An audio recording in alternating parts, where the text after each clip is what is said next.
हरे कृष्णा। जय श्री हरि। रसपान करेंगे फाल्गुन शुक्ला आमल की एकादशी की व्रत कथा। होलिका दहन के 4 दिन पूर्व फाल्गुन के शुक्ला पक्ष की एकादशी का नाम आमल की एकादशी है। इन दिनों आंवले के वृक्ष में भगवान का निवास रहता है, इसलिए आंवले के वृक्ष के नीचे बैठकर भगवान की पूजा करने और आंवला खाने तथा दान करने का विशिष्ट महत्व है। महर्षि वशिष्ठ जी और महाराज मान्यधाता के मध्य संवाद के रूप में है इस एकादशी की कथा। मान्यधाता जी बोले कि वशिष्ठ जी, यदि आप मुझ पर प्रसन्न हैं तो व्रत की कथा कहो जिनसे मेरा कल्याण हो। महर्षि वशिष्ठ जी बोले कि हे राजन, सब व्रतों से उत्तम और अंत में मोक्ष देने वाला आमल की एकादशी का वर्णन करता हूँ। यह फाल्गुन माह शुक्ल पक्ष में होता है। इस व्रत के फल के समस्त पाप नष्ट हो जाते हैं। इस व्रत के फल से समस्त पाप नष्ट हो जाते हैं।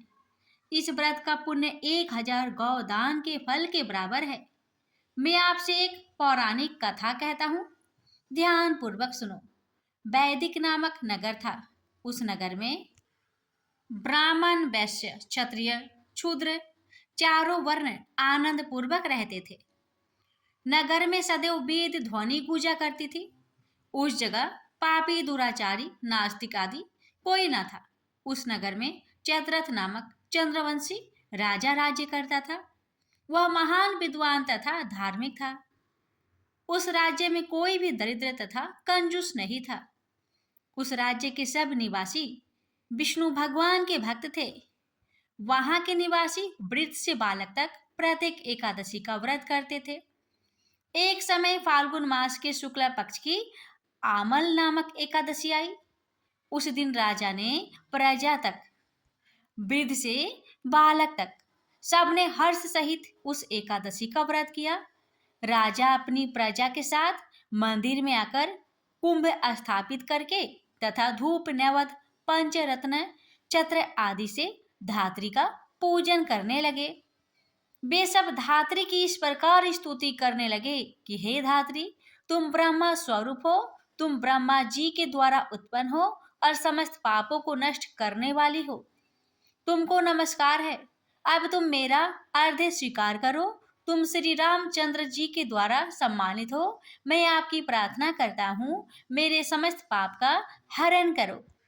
उस देवालय में रात्रि को सबने जागरण किया। रात्रि के समय उस जगह एक बहेलिया आया। वह महापापी तथा दुराचारी था। अपने कुटुंब का पालन वह जीव हिंसा करके करता था। वह भूख प्यास से अत्यंत व्याकुल था। कुछ भोजन की इच्छा से मंदिर के कोने में बैठ गया। उस जगह विष्णु भगवान की कथा तथा एकादशी महात्म्य सुनने लगा। इस प्रकार उस बहेलिया ने समस्त रात्रि को अन्य लोगों के साथ जागरण कर व्यतीत की। प्रातः काल होते ही सभी लोग अपने अपने घर गए। इस प्रकार वह बहेलिया भी अपने घर को चला और भोजन किया। इस प्रकार बहेलिया ने भी अपने घर को गया और भोजन किया। कुछ समय बीतने के पश्चात उस बहेलिया की मृत्यु हो गई और आमल की एकादशी की व्रत तथा जागरण के प्रभाव से उसने एक राजा के यहाँ जन्म लिया। उसका नाम बसुरथ रखा गया। बड़ा होने पर वह चतुरंगिनी सेना सहित तथा धन धान्य से युक्त होकर 10 सहस्त्र ग्रामों का पालन करने लगा। वह तेज में, सूर्य के समान कांति में, चंद्रमा के समान वीरता में, विष्णु भगवान के समान और क्षमा में पृथ्वी के समान था। वह अत्यंत धार्मिक, सत्यवादी, कर्मवीर और विष्णु भक्त था। वह प्रजा का समान भाव से पालन करता था। वह सदैव यह किया करता था। दान देना उसका नित्य कर्तव्य था। एक दिन वह शिकार खेलने के लिए गया। देवयोग से वन में वह रास्ता भूल गया और दिशा ज्ञान न होने के कारण उसी वन में एक वृक्ष के नीचे सो रहा। उसी समय पहाड़ी डाकू वहां आए और राजा को अकेला देखकर उस पर मारो मारो के शब्द करके टूट पड़े। वह डाकू कहने लगे कि इस दुष्ट राजा ने हमारे माता पिता पुत्र पौत्र आदि संबंधियों को मारा है तथा देश से निकाल दिया, अतः इसे अब अवश्य मारना चाहिए। ऐसा कहकर वह डाकू राजा को मारने लगे और उस पर अस्त्र शस्त्र का प्रहार करने लगे। उनके अस्त्र शस्त्र राजा के शरीर पर गिरते ही नष्ट हो जाते और राजा को पुष्प के समान प्रतीत होते थे। उन डाकुओं के अस्त्र शस्त्र उन पर उल्टा प्रहार करने लगे, जिससे वे मूर्छित हो गए। उस समय राजा के शरीर से एक दिव्य देवी प्रकट हुई। वह देवी अत्यंत सुंदर थी तथा सुंदर वस्त्रों तथा आभूषणों से अलंकृत थी। उसकी भ्रुकुटी टेढ़ी थी, उसकी आंखों से लाल लाल अग्नि निकल रही थी। वह उस समय दूसरे काल के समान प्रतीत होती थी। वह उन डाकुओं को मारने दौड़ी और समस्त डाकुओं को काल के गाल में पहुंचा दिया। जब राजा जागा तब इन डाकुओं को मरा हुआ देखकर सोचने लगा कि शत्रुओं को किसने मारा है, मेरा इस वन में कौन हितैषी रहता है। जब वह राजा ऐसा विचार कर रहा था तब ही आकाशवाणी हुई, हे राजन, इस संसार में विष्णु भगवान के अतिरिक्त तेरी कौन रक्षा कर सकता है। इस आकाशवाणी को सुनकर राजा अपने नगर को वापस आ गया और सुखपूर्वक राज्य करने लगा। महर्षि वशिष्ठ बोले, हे राजन, यह सब आमल की एकादशी के व्रत के प्रभाव था। जो मनुष्य एक आमल को एकादशी का व्रत करता है वे प्रत्येक कार्य में सफल होता है और अंत में विष्णु लोक को जाता है। प्रेम से बोलिए जय श्री हरि। अब सुनेंगे भागवत पुराण की पुण्य फल देने वाली कथा। प्राचीन समय की बात है। दक्षिण भारत की तुंगभद्रा नदी के तट पर एक नगर में आत्मदेव नामक एक व्यक्ति रहता था, जो सभी वेदों में पारंगत था। उसकी पत्नी का नाम धुंधली था। धुंधली बहुत ही सुंदर लेकिन स्वभाव से झगड़ालू थी। घर में सब प्रकार का सुख था, लेकिन वह व्यक्ति अपनी पत्नी से तो दुखी था ही, आखिर उसके कोई संतान का सुख भी नहीं था। वह चिंता में रहता था कि यदि उम्र ढल गई तो फिर संतान का सुख देखने को नहीं मिलेगा। यह सोचकर उसने बड़े दुखी मन से अपने प्राण त्यागने के लिए वन को चला गया। वन में एक तालाब में वह कूदने ही वाला था कि तभी एक सन्यासी ने उसे देखकर उससे पूछा, कहो वृपवन, तुम्हें ऐसी कौन सी भारी चिंता है जिसके कारण तुम प्राण त्याग रहे हो। आत्मदेव ने कहा, ऋषिवर, मैं संतान के लिए इतना दुखी हो गया हूँ कि मुझे अब अपना जीवन निष्फल लगता है। संतानहीन जीवन को धिक्कार है और मैंने जिस गाय को पाल रखा है वो भी बाज है। यह तो ठीक है, मैं जो पेड़ लगाता हूँ उस पर भी फल फूल नहीं लगते। मैं घर में जो फल लाता हूँ वह भी बहुत जल्दी सड़ जाता है। इन सब बातों से मैं बहुत दुखी हो चुका हूँ। ऐसा कहकर वह व्यक्ति जोर जोर से रोने लगा। वह संत उसकी बात सुनकर उसके ललाट की रेखाएं को देखता है। रेखाओं को देखकर वह कहता है, वृपवन, कर्म की गति बड़ी प्रबल है, वासना को छोड़ दो। सुनो, मैंने तुम्हारे भाग्य देख लिया है। इस जन्म में तो क्या अगले 7 जन्मों तक तुम्हारे कोई संतान भी किसी प्रकार से नहीं हो सकता। तब ब्राह्मण कहता है, फिर मुझे प्राण त्यागने दीजिए या आप किसी भी यत्न से मुझे पुत्र प्राप्त का मार्ग बताएं। जब वह संत देखता है कि यह व्यक्ति किसी भी प्रकार से समझाने पर भी प्राण त्यागने को आमदा है, तो वह अपनी झोली में से एक फल निकालकर कहता है कि अच्छा ठीक है, तुम यह फल लो और इसे अपनी पत्नी को खिला देना, उससे उसके एक पुत्र होगा। आत्मदेव वह फल लाकर अपनी पत्नी को दे देता है, लेकिन उसकी पत्नी वह मन ही मन में सोचती है कि यदि मैंने ये फल खा लिया और मेरा गर्भ रह गया तो मुझसे खाया नहीं जाएगा और मैं मर भी सकती हूँ। यह सोचकर वह तय करती है कि मैं ये फल नहीं खाऊंगी। इसलिए वह आत्मदेव से कई तरह के तर्क और कुतुर्क करती है। आत्मदेव के कहने पर वह फल तो रख लेती है लेकिन खाती नहीं है। एक दिन उसकी बहन उसके घर आती है, जिसे वह सारा किस्सा सुनाती है। बहन उससे कहती है कि मेरे पेट में बच्चा है, प्रसव होने पर वह बालक मैं तुम्हें दे दूंगी, तब तक तुम गर्भवती के समान घर में रहो। मैं कह दूंगी मेरा बच्चा मर गया और तू ये फल गाय को खिला देना। आत्मदेव की पत्नी ने अपनी बहन की बात मान ली और वैसा ही किया। उस फल को गाय को खिला दिया। समय व्यतीत होने पर उसकी बहन का बच्चा लाकर धुंधली को दे दिया गया। पुत्र हुआ है, यह सुनकर आत्मदेव को बड़ा आनंद हुआ। धुंधली ने अपने बच्चे का नाम धुंधकारी रखा। इसके 3 माह व्यतीत होने के बाद एक दिन आत्मदेव सुबह गाय को चारा डालने गया। उसने देखा कि गाय के पास एक बच्चा है जो कि मनुष्य आकार में है, लेकिन बस उसके कान ही गाय के समान थे। उसे देखकर वह आश्चर्य में पड़ जाता है, हालांकि उसे बड़ा आनंद भी होता है। वह उस बच्चे को उठाकर घर में ले जाता है। उसका नाम वह गोकर्ण रखता है। अब उसके 2 बालक हो जाते हैं, एक धुंधकारी और दूसरा गोकर्ण। गोकर्ण बड़ा होकर विद्वान, पंडित और ज्ञानी निकला, जबकि धुंधकारी दुर्नसेरी और क्रोधी, चोर, व्यभिचारी, अस्त्र शस्त्र धारण करने वाला, माता पिता को सताने वाला निकला।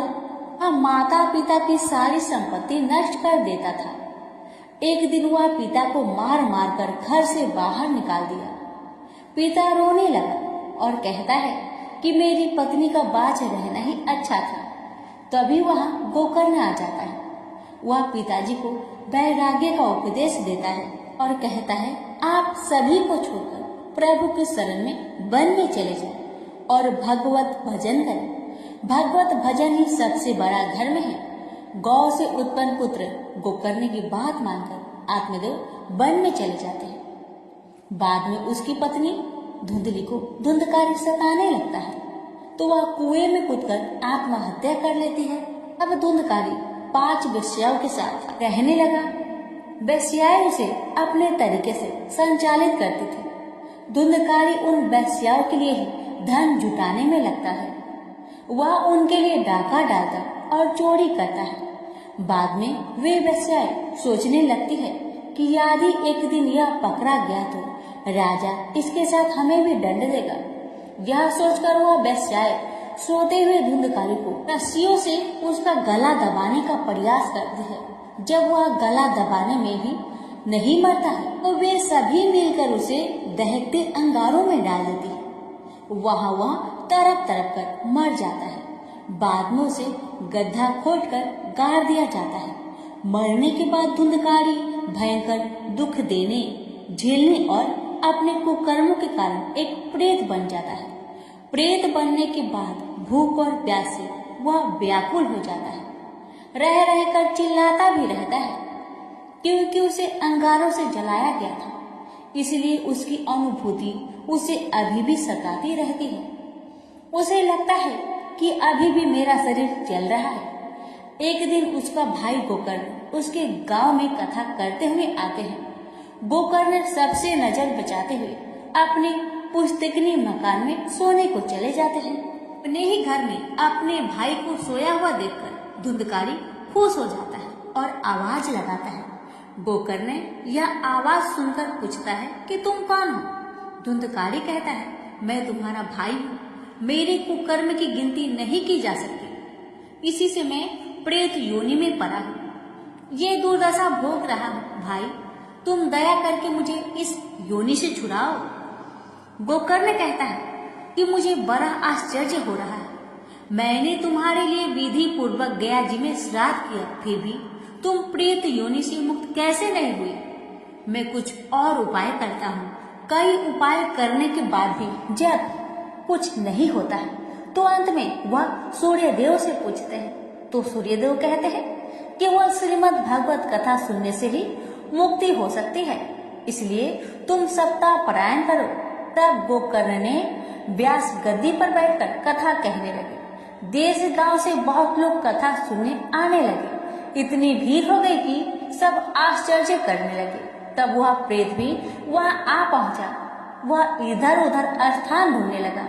इतने में उसकी दृष्टि एक सीधे रखे हुए 7 गांठ वाली बांस पर पड़ी। वह वायु रूप से उसमें जाकर बैठ गया। तो शाम को कथा को विश्राम दिया गया तो एक बड़ी विचित्र बात हुई। सबके देखते देखते उस बांस की एक गांठ तर तर तर तर करती फट गई। इसी प्रकार 7 दिनों में 7 गांठें फट गई और 12 स्कंद शून्य से पवित्र होकर धुंधकारी एक दिव्य रूप धारण करके सामने खड़ा हो गया। उसने भाई को प्रणाम किया। तभी बैकुंठवासी पार्षदों के सहित एक विमान उतरा। सबके देखते ही देखते धुंधकारी विमान पर चढ़ गया।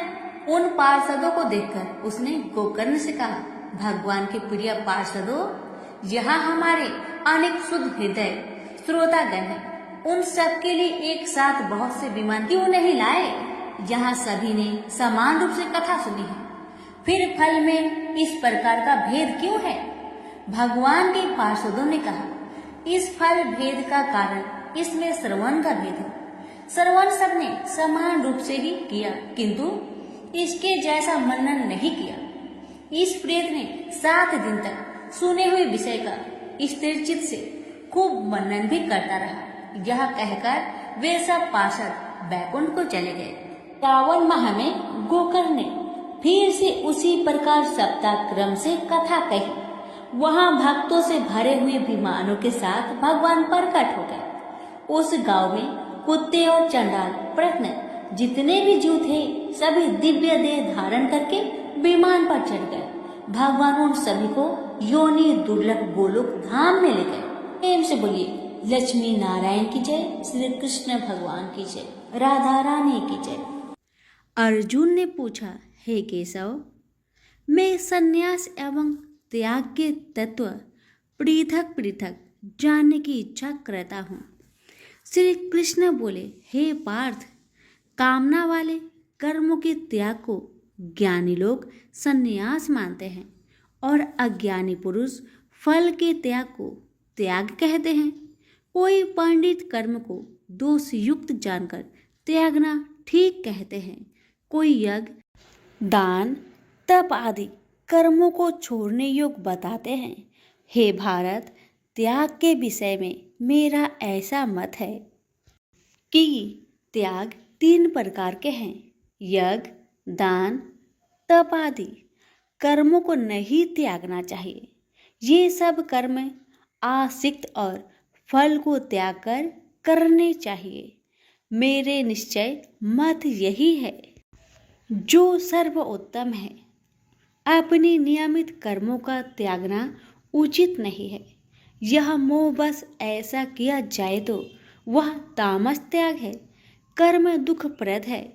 यह विचार कर एवं शरीर के कलेश के भय से जो त्याग करता है उसे त्याग का फल नहीं मिलता। यह राजस त्याग कहलाता है। हे अर्जुन, अपना नियमित कर्म अवश्य करने योग्य है। फल तथा आसक्त को त्याग कर जो कर्म किया जाता है वह सात्विक कर्म है। जो दुखदायक कर्म से देश नहीं करता तथा सुखदायक कर्म से प्रीति नहीं करता वह त्यागी, सत्यशील, बुद्धिमान तथा मुक्ति की योग्य है। देहधारी संपूर्ण कर्मों का त्याग नहीं कर सकता। कर्म का फल त्याग कर कर्म करने वाला त्यागी है। कर्मफल 3 प्रकार के हैं, अनिष्ट, इष्ट एवं मित्र। जो त्याग नहीं करते उनको ये मरने के बाद मिलते हैं और त्यागियों को नहीं मिलते। हे महाबाहो, संपूर्ण कर्मों की सिद्धि के लिए 5 प्रकार सांख्य शास्त्र में कहे हैं, उनको सुनो। शरीर कर्ता, साधन, पृथक पृथक चेष्टाएं और देव शरीर, वाणी एवं मन से जो भला बुरा कार्य किया जाता है उसके ये 5 कारण हैं। वह दुर्मति कुछ नहीं जानता जिसको यह अहंकार नहीं है कि मैं करता हूँ, और जिसकी बुद्धि कर्मों में लिप्त नहीं है। वह मनुष्य प्राणियों को मारकर भी उनको नहीं मारता और उनमें नहीं बंधता। ज्ञान, गृह और ज्ञाता ये तीन ही कर्मों के प्रेरक है। कारण, कर्म और कर्ता ये तीन कर्म के साधन हैं। सांख्य शास्त्र में ज्ञान, कर्म और कर्ता ये सत्वादिक गुण के भेद तीन प्रकार के हैं। इनको भी सुनो। जब भिन्न भिन्न प्राणियों में एक अविनाशी अविभक्त सत्ता जो दिखता है वह ज्ञान सात्विक कहलाता है। जिस ज्ञान से प्राणियों में नाना प्रकार की सत्ता दिखाई देती है उसको राजस ज्ञान जानो। ऐसा ज्ञान जिसके बिना कारण और सर्वार्थ के जाने एक ही कार्य में लगा रहे वह अल्प और तामस है। फल की इच्छा ना करके जो नित्य कर्म संग देश को त्याग कर किया जाता है, जो फल की इच्छा एवं अहंकार से बड़े यत्न से किया जाता है वह राजस कर्म है। जो कर्म परिमाण धन का खर्च दूसरे की पीड़ा और अपना पुरुषार्थ न जानकर मोहबस किया जाता है वह तामस कर्म कहलाता है। संग से रहित अहंकार, धैर्य और उत्साह युक्त सिद्ध व असिद्धि में समान रहता है वह सात्विक कर्म कहलाता है। गुण की तरह बुद्धि और धर्म के इनके भी तीन भेद है सुनो। जो बुद्धि प्रवृत्ति, निवृत्ति, कर्तव्य, अकर्तव्य, भय, अभय और बंधन मोक्ष को जानता है वह सात्विकी है। हे पार्थ, जिससे धर्म अधर्म और कर्तव्य अकर्तव्य का ठीक निश्चय नहीं होता वह राजसी है। जिस अज्ञान से ढकी बुद्धि करके मनुष्य अधर्म को धर्म मानता है वह तामसी है। जो कथा प्रसंग से फल की इच्छा करता है, जो धर्म अर्थ काम को धारण करता है वह राजसी वृत्ति है। जो मूर्ख, निंद्रा, भय, शोक, विषाद एवं मद को नहीं त्यागता वह तामसी वृत्ति है। अब तीनों प्रकार के सुखों को सुनो। जिसका योगाभ्यास में चित रहता है उसके दुख का अंत हो जाता है। सुख सात्विक है। आरंभ में विष के समान और अंत में अमृत के तुल्य होता है। सुख आरंभ में अमृत तुल्य, अंत में विष के तुल्य विषयों और इंद्रियों के संयोग से होता है। उसे राजसी सुख कहते हैं। जो सुख आदि और अंत दोनों में मनुष्य को मोह में फंसाता है और जो आलस्य तथा प्रमोद से उत्पन्न होता है वह तामस सुख है। सम, दम, तप, पवित्रता, क्षमा, नम्रता, ज्ञान, अनुभव और परलोक में श्रद्धा ये ब्राह्मणों के स्वाभाविक सिद्ध कर्म है। बहादुरी, तेजस्विता, धैर्य, चतुराई, युद्ध, स्थिरता, उदारता और प्रभुता ये क्षत्रिय के स्वाभाविक कर्म हैं। खेती, गोरक्षा स्वाभाविक कर्म है। जो लोग अपने अपने गुणों और प्रवृत्तियों के अनुसार कर्म करते हैं उनको सिद्धि प्राप्त होती है।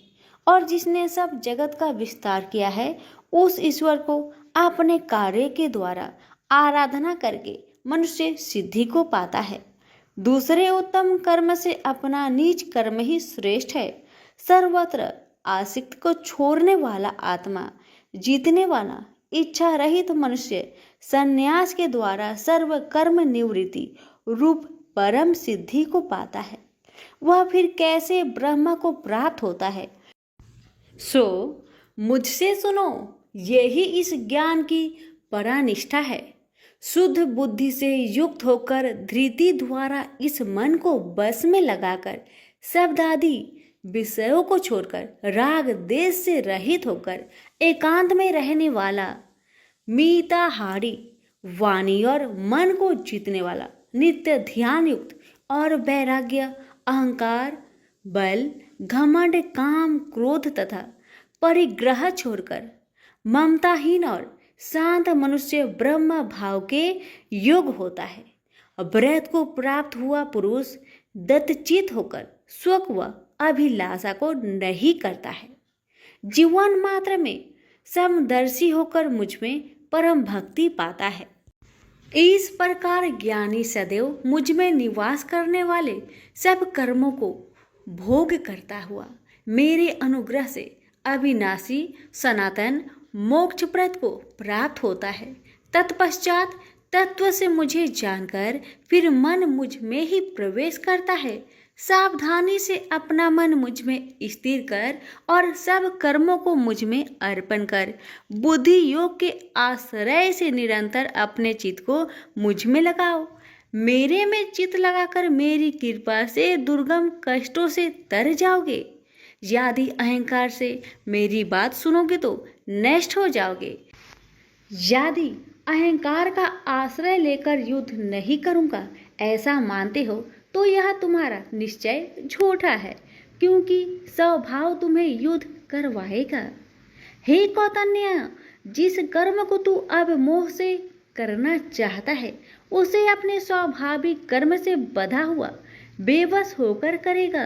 हे अर्जुन, जीवों के हृदय में स्थिर ईश्वर उनको माया से भ्रमा रहा है, मानो सब यंत्र पर चढ़े हैं। हे भारत, सब भावों में उसी की कृपा से परम शांति एवं मुक्ति को पाओगे। यह गूढ़ ज्ञान मैंने तुमसे कहा है, इसे भली भांति विचार कर जैसा चाहते हो वैसा ही करो। अब तू सबसे गूढ़ वचन भी सुन, क्योंकि तू मेरा परम मित्र है, इसलिए मैं तेरे हित ही कहूँगा। मेरे में मन लगाओ, मेरे ही भक्त हो, मेरे ही यज्ञ करो और मेरा ही नाम जपो। सब धर्मों को छोड़कर मेरी शरण में आओ, मैं तुम्हें सब पापों से छुड़ा दूंगा।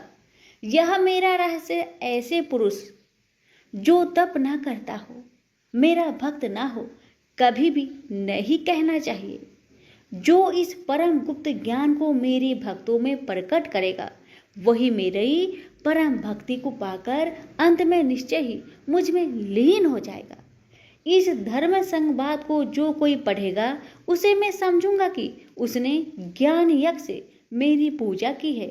जो श्रद्धावान पुरुष दोष ढूंढे बिना इसको सुनेगा वह भी मुक्त होकर पुण्य आत्माओं को मिलने वाले शुभ लोक को प्राप्त होगा। हे पार्थ, तुमने एकाचित्त से मेरे कहे हुए उपदेश को सुना या नहीं? हे धनंजय, तुम्हारा अज्ञान से उत्पन्न हुआ मोह नष्ट हुआ या नहीं? अर्जुन ने कहा, हे भगवान, आपकी कृपा से मेरा मोह नष्ट हो गया और स्मृति जागृत हुई है। अब मैं निसंदेह आपकी आज्ञा पर स्थिर हूँ और जैसा आपने कहा है मैं वैसा ही करूँगा। संजय बोले, हे धृतराष्ट्र, मैंने महात्मा वासुदेव और अर्जुन का यह प्रेरणा देने वाला अद्भुत संवाद सुनाया व्यास जी की कृपा से। साक्षात योगेश्वर श्री कृष्ण जी के मुख से इस परम गुहा संवाद को मैंने सुना। हे राजन, श्री कृष्ण और अर्जुन के इस अद्भुत पुण्य कारक संवाद को स्मरण करके मन बार बार प्रसन्न होता है। श्री कृष्ण भगवान के उस अद्भुत रूप को स्मरण करके मुझे बड़ा ही विस्मय होता है। हे राजन, मैं बारंबार प्रसन्न होता हूँ। मेरी ऐसा धारणा है कि जहाँ योगेश्वर भगवान श्री कृष्ण हैं और जहाँ पार्थ जैसा धनुर्धर है वही राजलक्ष्मी, विजय, ऐश्वर्य और अटल नीति है। सभी प्रेम से बोलिए श्री कृष्ण भगवान की जय हो। प्राचीन समय की बात है। सतयुग में मुर नामक दानव रहता था। वह बड़ा ही अद्भुत, अत्यंत रौद्र तथा संपूर्ण देवताओं के लिए भयंकर था। उस काल रूपधारी दुरात्मा महासुर ने इंद्र को भी जीत लिया था। संपूर्ण देवता उससे परास्त होकर स्वर्ग से निकाले जा चुके थे और शंकित तथा भयभीत होकर पृथ्वी पर विचरा करते थे। एक दिन सब देवता महादेव जी के पास गए। वहां इंद्र ने भगवान शिव के आगे सारा हाल कह सुनाया। इंद्र बोले, महेश्वर, ये देवता स्वर्ग लोक से निकाले जाने के बाद पृथ्वी पर विचर रहे हैं। मनुष्यों के बीच रहना इन्हें शोभा नहीं देता। देव, कोई उपाय बतलाइए। देवता किसका सहारा ले? महादेव जी ने कहा, देवराज, जहाँ सबको शरण देने वाले, सबकी रक्षा में तत्पर रहने वाले जगत के स्वामी भगवान गरुड़ ध्वज विराजमान हैं, वहाँ जाओ, वे तुम लोगों की रक्षा करेंगे। महादेव जी की यह बात सुनकर परम बुद्धिमान देवराज इंद्र संपूर्ण देवताओं के साथ क्षीर सागर में गए, जहाँ भगवान गदाधर सो रहे थे। इंद्र ने हाथ जोड़कर उनकी स्तुति की। इंद्र बोले, देवेश्वर, आपको नमस्कार है। आप ही पति, आप ही मति, आप ही कर्ता और आप ही कारण हैं। आप ही सब लोगों के माता और आप ही इस जगत के पिता हैं। देवता और दानव दोनों ही आपकी वंदना करते हैं। पुंडरीकाक्ष, आप दैत्यों के शत्रु हैं। मधुसूदन, हम लोगों की रक्षा कीजिए। प्रभो जगन्नाथ, अत्यंत उग्र स्वभाव वाले महाबली मूर नामक दैत्य ने इन संपूर्ण देवताओं को जीतकर स्वर्ग से बाहर निकाल दिया है। भगवान देवेश्वर, शरणागत वत्सल देवता भयभीत होकर आपकी शरण में आए हैं। दानवों का विनाश करने वाले कमल नयन भक्त वत्सल देवेश्वर जनार्दन, हमारी रक्षा कीजिए, रक्षा कीजिए।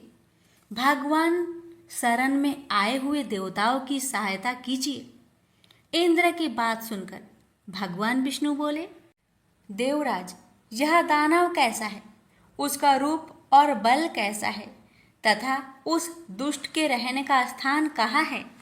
इंद्र बोले, देवेश्वर, पूर्व काल में ब्रह्मा जी के वंश में तालजंग नामक एक महान असुर उत्पन्न हुआ था, जो अत्यंत भयंकर था। उसका पुत्र मूर दानव के नाम से विख्यात है। वह भी अत्यंत उत्कट, महापराक्रमी और देवताओं के लिए भयंकर है। चंद्रावती नाम से प्रसिद्ध एक नगरी है, उसी में स्थान बनाकर वह निवास करता है। उस दैत्य ने समस्त देवताओं को परास्त करके उन्हें स्वर्गलोक से बाहर कर दिया है। उसने एक दूसरे ही इंद्र को स्वर्ग के सिंहासन पर बैठाया है। अग्नि, चंद्रमा, सूर्य, वायु तथा वरुण भी उसने दूसरे ही बनाए हैं। जनार्दन, मैं सच्ची बात बता रहा हूँ, उसने सब कोई दूसरे ही कर लिए हैं। देवताओं को तो उसने उनके प्रत्येक स्थान से वंचित कर दिया है। इंद्र की यह बात सुनकर भगवान जनार्दन को बड़ा क्रोध आया।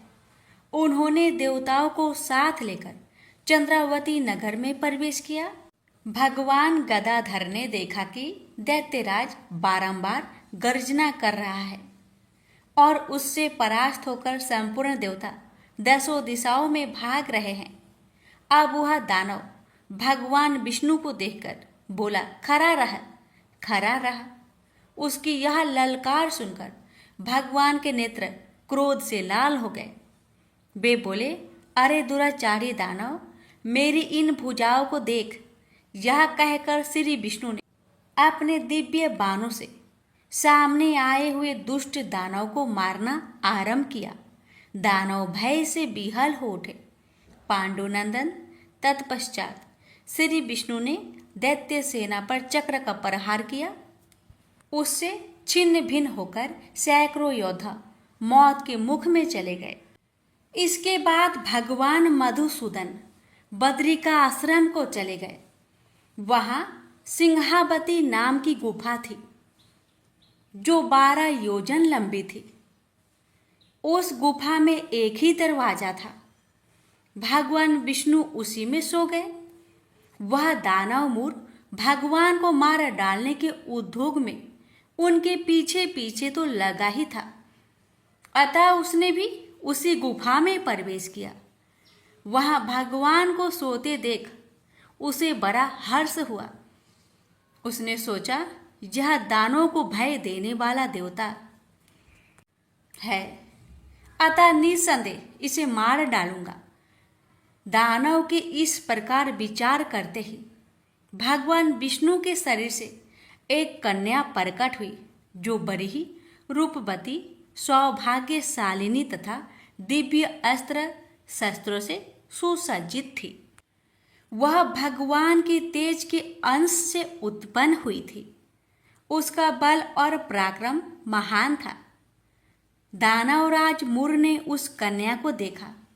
कन्या ने युद्ध का विचार करके दानव के साथ युद्ध के लिए याचना की। युद्ध छिड़ गया। कन्या सब प्रकार की युद्ध कला में निपुण थी।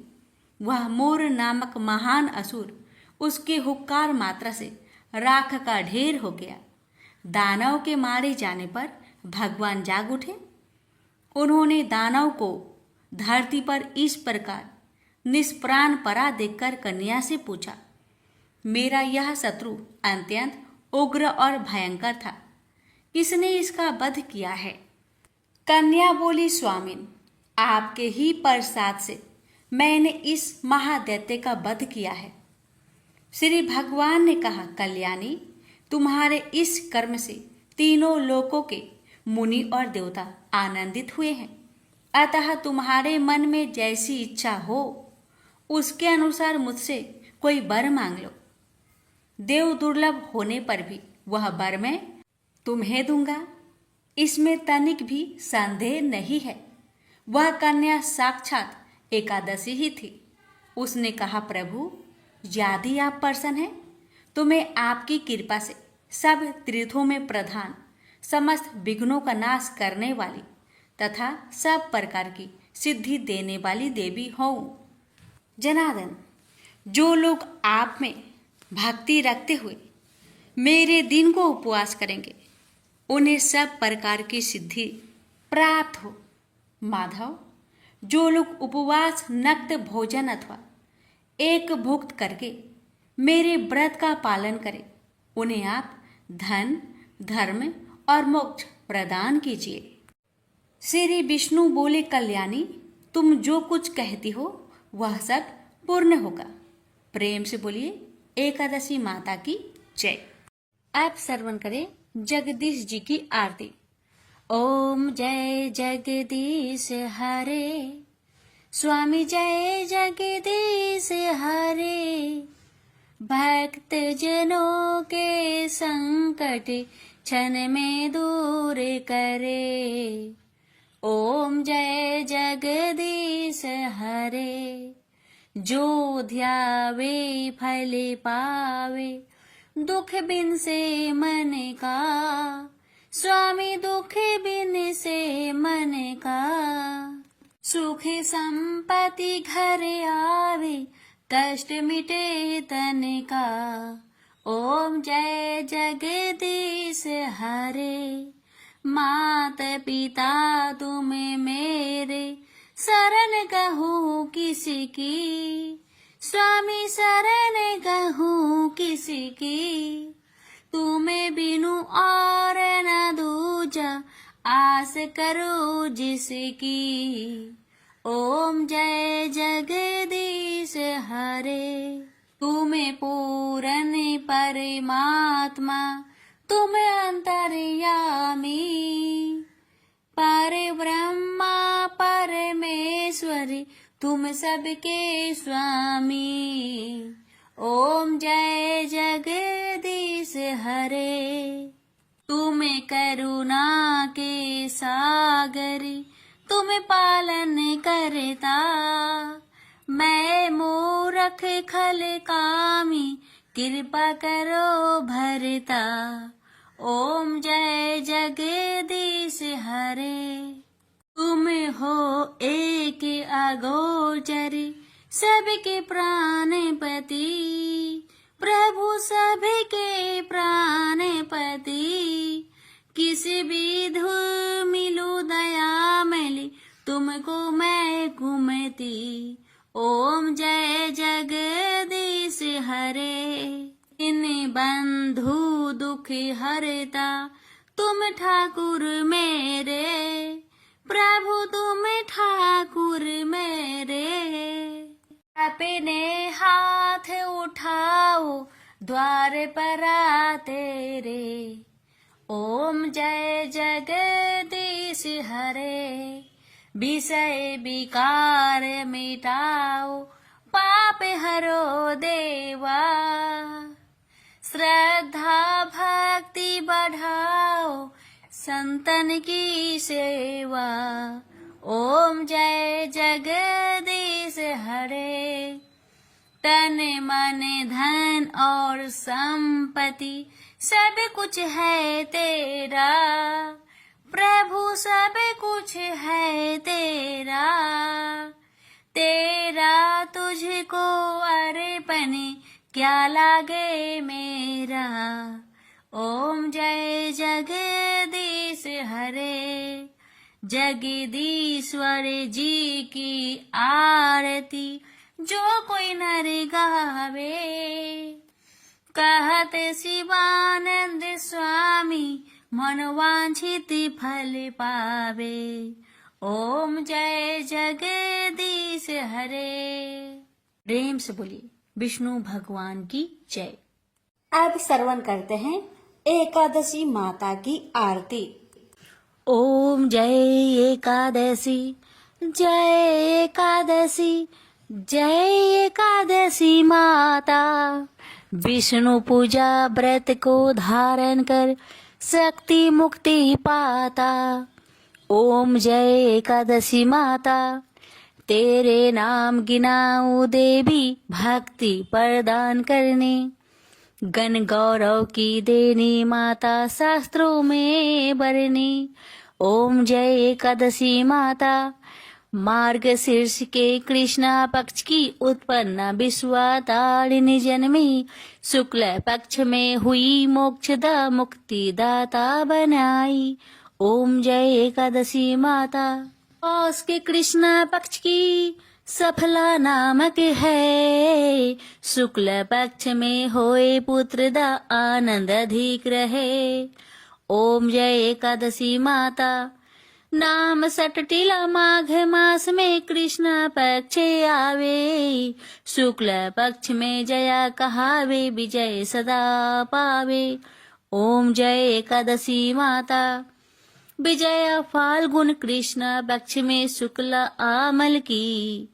पाप मोचने कृष्ण पक्ष में चैत्र महाबली की। ओम जय एकादशी माता, चैत्र शुक्ल में नाम कामदा धन देने वाली। नाम बरुथनी कृष्ण पक्ष में वैशाख महावाली। ओम जय एकादशी माता, शुक्ल पक्ष में होई मोहिनी अपरा ज्येष्ठ कृष्ण पक्षी। नाम निर्जला सब सुख करने कृष्ण पक्ष रखी। ओम जय एकादशी माता, योगिनी नाम आषाढ़ में जानो कृष्ण पक्ष करनी। देव सैनी नाम कहायो शुक्ल पक्ष धरनी। ओम जय एकादशी माता, कामिक श्रावण मास में आवे कृष्ण पक्ष कहिए। श्रावण शुक्ल होए पवित्र आनंद से रहिए। श्रावण शुक्ल होए पवित्र आनंद से रहिए। ओम जय एकादशी माता, जा भाद्रपदे कृष्ण पक्ष की परिवर्तनी शुक्ला। इंद्र आश्विन कृष्ण पक्ष में व्रत से भव सागर निकला। ओम जय एकादशी माता, पापंकुशा है शुक्ला पक्ष में आप हरण हारी। रमा मास कार्तिक में आवे सुखदायके भारी। ओम जय एकादशी माता, देवोत्थानी शुक्ला पक्ष की दुख ना सके मैया। देवोत्थानी शुक्ल पक्ष की दुख ना सके मैया। पावन मास में करूं विनती पार करो नैया। पावन मास में करूं विनती पार करो नैया। ओम जय एकादशी माता, परमा कृष्ण पक्ष में होती जन मंगल करनी। परमा कृष्ण पक्ष में होती जन मंगल करनी। शुक्ल मास में होए पद्मिनी दुख दरिद्र हरनी। शुक्ल मास में होए पद्मिनी दुख दरिद्र हरनी। ओम जय एकादशी माता, जो कोई आरती एकादशी की भक्ति सहित गावे। जो कोई आरती एकादशी की भक्ति सहित गावे, जन गुरुदिता स्वर्ग कबासा निश्चय वह पावे। जन गुरुदिता स्वर्ग कबासा निश्चय वह पावे। ओम जय एकादशी माता, जय एकादशी माता। प्रेम से बोलिए एकादशी माता की जय।